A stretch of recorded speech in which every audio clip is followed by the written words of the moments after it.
Hello guys, welcome back to SN anime 7. இந்த video நம்ம என்ன பார்க்க போகிறோம்னு கேட்டிங்கன்னா, பர்ஃபெக்ட் வேர்ல்ட் அனிமாவோட நெக்ஸ்ட் எபிசோட் தான் கைஸ் பார்க்க போகிறோம். இந்த அனிமாவோட ப்ரீவியஸ் எபிசோட நீங்கள் பார்க்கல அப்படின்ற பட்சத்துக்கு சேனலோட பிளேலிஸ்ட் இருக்குது, மறக்காமல் செக் பண்ணி பார்த்துட்டு வந்து இந்த எபிசோட பாருங்கள். அப்போ நான் தான் உங்களுக்கு இந்த அனிமாவோட ஸ்டோரி லைன்ஸ்லாம் புரியும். சரி, ஓகே காய்ஸ், பலன்னு பேசிக்கிட்டு நேரத்தை பின்னாடிக்கு தேவையில்ல, டேரெக்டாக இன்னைக்கு எபிசோட்குள்ளே போவோம். போன எபிசோட லாஸ்ட்டில் நம்ம என்ன பார்த்துருப்போம்னா, ஹீரோ அங்கே இருக்கிற ஃபேரி குளத்தில் என்ட்ரு ஆகணுன்ற ஒரே ஒரு காரணத்துக்காக இருக்கிற டாஸ்க்கெல்லாம் கம்ப்ளீட் பண்ணிக்கிட்டு இருக்க சடனாக வந்த மாஸ்டர் ஹீரோவை கூப்பிட்டு அந்த இடத்துல கிளம்பிருப்பாரு. இன்னைக்கு எபிசோட் அதான் தான் ஸ்டார்ட் ஆகுது.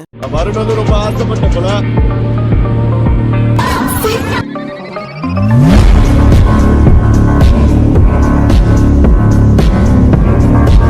முட்டங்களும் விலக அந்த இடத்துல ஹீரோவை காணும். ரோசியும் ஹீரோ எங்க போயிட்டான், அந்த பையன் எங்க தான் இருந்தான் அப்படின்னு மாதிரி அந்த இடத்துல பேசிக்கிட்டு இருக்க. சடனா அந்த இடத்துக்கு வந்த மாஸ்டர், இந்த இடத்துல சொர்க்க படிக்கிட்டு தானே, அந்த பையன் எங்க போனா, இந்த இடத்துல தானே இருந்தான் அப்படின்னு மாதிரி கேட்டுக்கிட்டு இருக்க. தெரியல, அந்த பையன் டாஸ்க்கை முடிச்ச வரைக்கும் நாங்க பார்த்தோம். அதுக்கப்புறம் சடனா ஏதோ ஒரு புகை மூட்டை மட்டும் வந்துச்சு. வந்த அடுத்த நிமிஷமா அந்த பையன் காணாம போயிட்டான். ஒரு வேலை டீன் கொடுத்துட்டு போயிருப்பாரு அப்படின்னு சொல்லிட்டு இருக்கும்போது, என்ன சொல்ற, அந்த பழைய டீன் திரும்பவும் வந்துட்டான்னு சொல்றேன். அதுக்கெல்லாம் வாய்ப்பே இல்லை, அந்த ஆள் எங்கேயோ ட்ரைனிங் போயிருக்கிறதால கேள்விப்பட்டேன், திரும்பவும் வந்திருப்பானா அப்படின்னு மாதிரி ஒரு யோசிச்சுக்கிட்டு இருக்க. நெக்ஸ்ட் சீன்ல அந்த மாஸ்டர் தான் காமிக்கிறாங்க. அந்த மாஸ்டர் ஹீரோவை கூப்பிட்டு வரதுக்கு முன்னாடி, என்னோட டோஜோல நீ வந்து சேர்ந்திருக்கே அப்படின்ற மாதிரி ஒரு வார்த்தையை கேட்டிருப்பாரு. இந்த இடம் தான் அந்த டோஜோன்ற மாதிரி மென்ஷன் பண்ணிக்கிட்டு இருக்காங்க. போர்ட்டலும் ஓப்பன் ஆக அந்த இடத்துக்குள்ள இருந்து ரெண்டு பேருமே வெளியே வர ஆரம்பிக்கிறாங்க. நடந்து வந்துகிட்டு இருக்க ஹீரோக்கு ரொம்ப வித்தியாசமான ஒரு சில எண்ணங்கள்லாம் வந்துகிட்டு இருக்கு. என்ன இந்த இடத்துக்குள்ள ஆள் நடமாட்டவங்களே இல்ல, அது மட்டும் இல்லாம இந்த செக்டுக்குன்னு போர்டு வைக்கப்படுமே, இதுல டியானியாட் அகாடமின்னு இல்லையே, இது சுப்ரீம் டோஜோன்னு போட்டிருக்கு. இப்ப இது என்ன வேற இடமா அப்படின்னு ஹீரோ அந்த இடத்துல யோசிச்சுக்கிட்டு இருக்க. அந்த மாஸ்டர் ஹீரோ யோசிச்சுக்கிட்டு இருக்கிறத பத்தி எதையுமே கண்டுக்கிற மாதிரி தெரியல. அவர் அந்த இடத்துல ஒரு கான்ட்ராக்ட் பேப்பர் மாதிரி ஒன்னு ஓபன் பண்ண ஆரம்பிக்கிறாரு. இந்த இடத்துக்குள்ள நீ தவறுதலா ஏதாவது ஒரு விஷயத்தை செஞ்சா உன்னோட உயிர் அடுத்த நிமிஷமே பிரிக்கப்படும். அது மட்டும் இல்லாம சொர்க்கத்தாலையும் நரகத்தாலையும் நீ தண்டனை செய்யப்படுவ. உன்னோட விதியில பல சேஞ்சஸ் ஏற்படும். இந்த சொர்க்கம் உன்னை தன்னைத்தானே தண்டிக்கட்டும் அப்படின்னு மாதிரி அந்த இடத்துல பேசிக்கிட்டு இருக்க. அவர் சொல்ற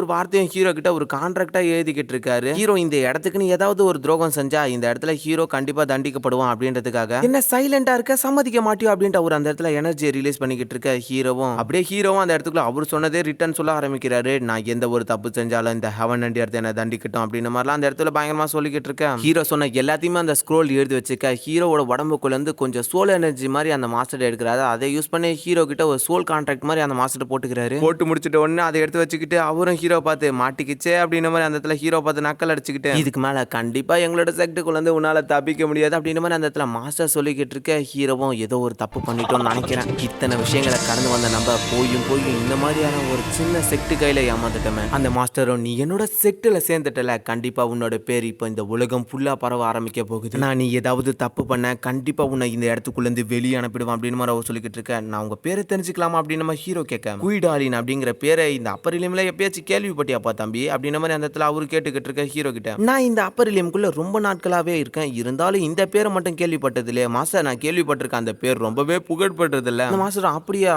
உனக்கு அந்த பேரை பத்தி தெரியுமா அப்படின்னு கொஞ்சம் ஷாக் ஆகிட்டு இருக்க. ஹீரோ சடனா ஷாக் ஆயிரான். என்னது, இவரை பத்தி பெருமையா சொன்னதுக்கு இவருக்கே ஷாக் வருதே, ஒருவேளை இவர் ஒன்னும் அந்த அளவுக்கு ஃபேமஸான ஆளா இல்லாத இருப்பாரு அப்படின்னு மாதிரி பேசிக்கிட்டு இருக்க. அந்த மாஸ்டர் அந்த ஸ்க்ரோல் எடுத்து வச்சுக்கிட்டு ஹீரோவை திரும்பவும் வேற ஒரு பிளேஸுக்குள்ள கூட்டு போய்கிட்டு இருக்காங்க. ஹீரோக்கு மனசே கேட்கல, ஒருவேளை இந்த மனுஷன் விளங்காத மனுஷனா எவனா இருப்பானான்ட்டு. இதுதான் என்னோட டோஜோன்ட்டு உள்ள கூட்டு வந்துகிட்டு இருக்காரு. ஆனா இன்னமும் அந்த டோஜோ பிளேஸுக்கு கூட்டு போன மாதிரி தெரியல. ஹீரோவும் அங்க இருக்கிற மாஸ்டர் கிட்ட, மாஸ்டர் நம்மளோட டோஜோ எவ்வளவு பெருசு அப்படின்னு மாதிரி கேட்க. அந்த மாஸ்டரும், என்ன நம்ம டோஜோவோட சைஸை கேட்கறியா? ஐயோ என்ன இப்படி கேட்டுட்டா, உன்னோட மனசு எந்த அளவுக்கு பெருசோ அந்த அளவுக்கு பெருசுடா தம்பி அப்படின்ற மாதிரி சொல்லிக்கிட்டு இருக்கேன். இந்த இடத்துல இயற்கை எனர்ஜியை கண்ட்ரோல் பண்ண முடியுமா, எந்த அளவுக்கு அப்படின்ற மாதிரி அந்த இடத்துல ஹீரோ கேட்டுக்கிட்டு இருக்க. என்னது இயற்கை எனர்ஜியா, இந்த இடத்துல எண்ணற்ற அளவுக்கு இருக்குடா அப்படின்னு மாதிரி சொல்லிட்டு அந்த இடத்துல ஒரு பெரிய பில்லர் மாதிரி உருவாக்க ஆரம்பிக்கிறாரு. இந்த அளவுக்கு இந்த இடத்துல இயற்கை ஆற்றலா இருக்கு அப்படின்னு மாதிரி காமிச்சிக்கிட்டு இருக்காரு. நெக்ஸ்ட் சீனுக்குள்ளே இப்ப ரெண்டு பேருமே பறந்து போய்கிட்டு இருக்காங்க. இவ்வளவு நேரம் அவர் காமிச்சது ஒன்னும் சுப்ரீம் டோஜோ செக்ட் இல்ல, வேற ஏதோ தான் போல. அவர் இந்த இடத்துல கூட்டு போய்கிட்டே இருக்க. எனக்கு ஏதோ தப்பா தெரியுது, நம்ம இன்னுமா அந்த டோஜோ செக்டுக்குள்ள என்டர் ஆகல மாஸ்டர், இன்னும் இது எவ்வளவுதான் தூரம் இருக்கு அப்படின்னு மாதிரி அந்த இடத்துல ஹீரோ கேட்டுக்கிட்டு இருக்க. அடடா,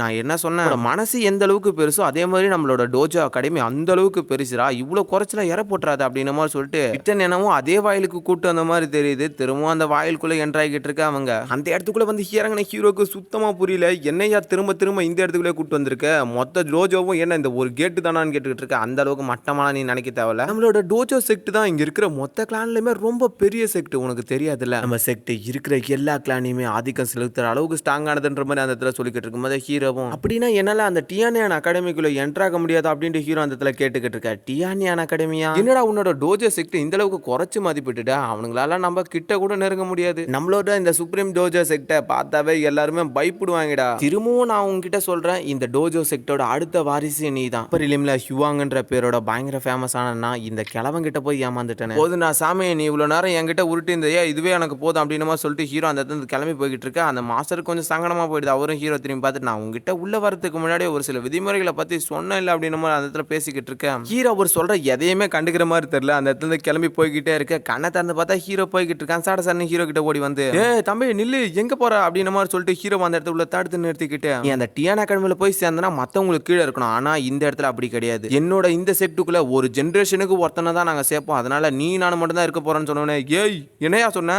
ரெண்டு பேர் தான் அந்த செட்டுக்குள்ள. ஆமா ஆமா நீயும் நானும் மட்டும் தான் இந்த செட்டுக்குள்ள. என்னோட மாஸ்டர் எனக்கு இந்த இடத்த ஒப்படைச்சாரு. இப்ப நான் உனக்கு இந்த இடத்த ஒப்படைக்க போறேன். நீ என்னோட ஸ்டூடெண்ட்ன்ற மாதிரி சொல்லிக்கிட்டு இருக்க. ஹீரோ நீங்க அந்த இமார்டல் செக்டோட கேவலமான ஆளுங்களா இருக்கீங்க அப்படின்னு சைடுல ஒரு வார்த்தையை சொல்லிட்டு அவர் சடனா கடுப்பாயிடுறாரு. அந்த இமார்டல் டெம்பிள் அதுக்கும் எங்களுக்கும் ரொம்பவே வெறுப்புகள் உண்டாகிட்டு இருக்கு. என்னோட செக்டுக்குள்ள அவனுங்க காலடி எடுத்து படிச்சாவே அடுத்த நிமிஷமே கொன்னுடுவோம் அப்படின்னு மாதிரி அந்த இடத்துல மாஸ்டர் சொல்ல ஹீரோவும் பரவாயில்லையே என்னோட எண்ணமும் அந்த இமார்டல் செக்டுக்கு எதிரானது தான். உங்களோட எண்ணமும் அப்படி இருக்கிறதுல எந்த ஒரு தப்பும் இல்ல. ஹீரோவுக்கும் இமார்டல் டெம்பிள் பிடிக்காது அப்படின்ற ரீசனை தெரிஞ்சுக்கிட்டு அவரும் ரெண்டு பேரோட பேரை பார்த்தியா இல்ல எப்படி இருக்குன்னு. எனக்கும் இமார்டல் டெம்பிளை சுத்தமா பிடிக்காது, உனக்கும் பிடிக்காது. அப்போ ஃபியூச்சர்ல நம்ம ரெண்டு பேருமே சேர்ந்து பழி வாங்குவோம். எப்படி நான் உங்ககிட்ட என்கிட்ட இருக்கிற எல்லா வித்தைகளையும் இறக்குறேன், உன்னை யாராலையும் எதிர்க்க முடியாத நம்ம சொல்லிக்கிட்டு இருக்கேன். ஹீரோவும் சரி அப்படின்னா நான் மாஸ்டர் கிட்ட ஒரு சில கேள்விகள்லாம் கேட்க வேண்டியது இருக்கு அப்படின்னு மாதிரி அந்த இடத்துல சொல்ல ஓஹோ அப்படி வரியா மாஸ்டர்னா எல்லா கேள்விக்கும் பதில் சொல்லி ஆகணும்ல. சரி நீ என்கிட்ட எந்த கேள்வி வேணா கேள்வி பார்ப்போம், சட்டுன்னு கேள்வி நான் சட்டுன்னு சொல்லிடுறேன் அப்படின்ற மாதிரி அந்த இடத்துல அவர் சொல்ல ஒரு டீச்சர் கண்டிப்பா ஸ்டூடெண்டோட எல்லா கேள்விகளும் பதில் சொல்லி தான் ஆகணும் அப்படின்னு மாதிரி சொல்லும்போது ஹீரோவும் அந்த போன்ஸ் எல்லாமே ரியலானதா அப்படின்ற மாதிரி அந்த சவப்பட்டி கிட்ட யோசிச்சிருப்பார்ல. அது மட்டும் இல்லாம அந்த சவப்பட்டி கிட்ட போன அடுத்த நிமிஷமா அந்த சவப்பட்டி ஹீரோவை தன்னைத்தானே ஒரு சில வார்த்தைகள்லாம் பேச வச்சிருக்கோம். இதெல்லாம் யோசிச்சு பார்த்து அவரும் இந்த உலகத்துல ரீஇன்கார்னேஷன் இருக்கா அப்படின்ற மாதிரி கேட்க மறுபிறவி அப்படிங்கிறது இல்ல,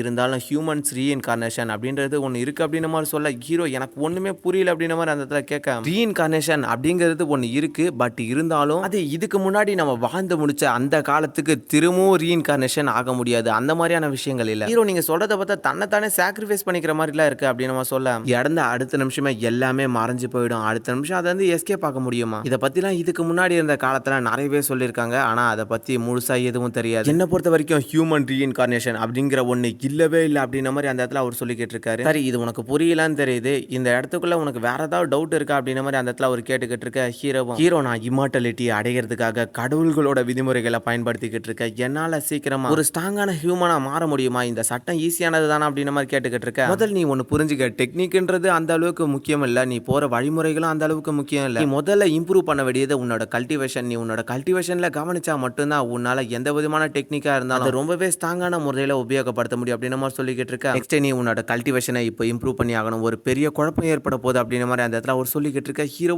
என்னது கன்ஃபியூஷன் என்ன சொல்றீங்க அப்படின்ற மாதிரி கேட்டுக்கிட்டு இருக்க. ஆமா அவரும் ஆமா இந்த இடத்துல ஒரு பெரிய சேஞ்சஸ் ஏற்பட போகுது, அதுக்கு நம்ம ஏற்பாடா இருக்கணும் அப்படின்னு மாதிரி சொல்லிக்கிட்டு இருக்கும்போது ஹீரோ என்னது இன்னொரு சேஞ்சஸா என்ன விதமானதா இருக்கும் அப்படின்ற மாதிரி அந்த இடத்துல யோசிச்சுக்கிட்டு இருக்க. இதோட இன்னைக்கான எபிசோடு முடியுது. இன்னைக்கான எபிசோட் பிடிச்சிருந்தா மறக்காம ஒரு லைக் மட்டும் தட்டி விட்டுருங்க. நிறைய புரியல நினைக்கிறேன், ஒரு சில விஷயத்த மட்டும் நான் முக்கியமா சொல்றேன். முதல் விஷயம் நீ எந்த விஷயத்தை நோக்கி ட்ரைனிங் பண்ணிக்கிட்டு இருக்கன்றது முக்கியம் இல்ல, உன்னோட கல்டிவேஷனை இம்ப்ரூவ் பண்ணணும் அப்படின்றத பத்தி ஹீரோ கிட்ட சொல்லியிருக்காரு. அண்ட் நெக்ஸ்ட் லோயர் ரீலிம்ல வெனரபிள் பீப்புள்ஸை ஹண்ட் பண்ணக்கூடிய ஒரு விஷயம் மாதிரி ஒன்று நடந்துச்சுல, அந்த மாதிரியான ஒரு குழப்பம் ஏற்பட போகுது அப்படின்னு சொல்லியிருக்காரு. அண்ட் முக்கியமா அவர் அந்த இமார்டலிட்டியை பத்தி பேசுற அந்த விஷயம் ரொம்பவே கன்ஃபியூஸா தான் பேசியிருக்காரு. இதை பத்திலாம் நம்மளுக்கு போக போக தான் தெரியும். அவர் இமார்டலிட்டி இருக்கணும்னு சொல்லியிருக்காரு, இல்லைன்னு சொல்லியிருக்காரு. ஆனா ஃபியூச்சர்ல இருந்து பாஸ்ட்டுக்கு போக முடியாது, ஃபியூச்சர்ல நடக்கிற விஷயத்தை திரும்பியும் ரீஇன்கார்னேஷன் பண்ண முடியும் அப்படின்ற மாதிரிலாம் பேசிக்கிட்டு இருக்காரு. சப்டைட்டில் கொஞ்சம் சேஞ்சஸ்லாம் இருக்குன்றதுனால ஒரு 2-3 சப்டைட்டில் நான் பார்த்தேன். 3 சப்டைட்டில் பார்த்ததுல எனக்கு இந்த ஸ்டோரி தான் கரெக்டாக தெரிஞ்சிச்சு. அண்ட் இதெல்லாம் ஒரு இன்ட்டு மாதிரி தான் கொடுத்துட்டு போய்கிட்டு இருக்காங்க. போக போக ஃபியூச்சர்ல இதை பத்திலாம் நிறைய டீட்டெயிலிங்கான விஷயத்தெல்லாம் சொல்லுவாங்க. சரி ஓகே கைஸ், வளவலன்னு பேசிக்கிட்டு நான் தவிர நடிக்க விரும்பல. இன்னைக்கான எபிசோட இதோட முடிச்சுப்போம். நெக்ஸ்ட் ஒரு நாள் எபிசோட சந்திப்போம். அது வரைக்கும் பை கைஸ்.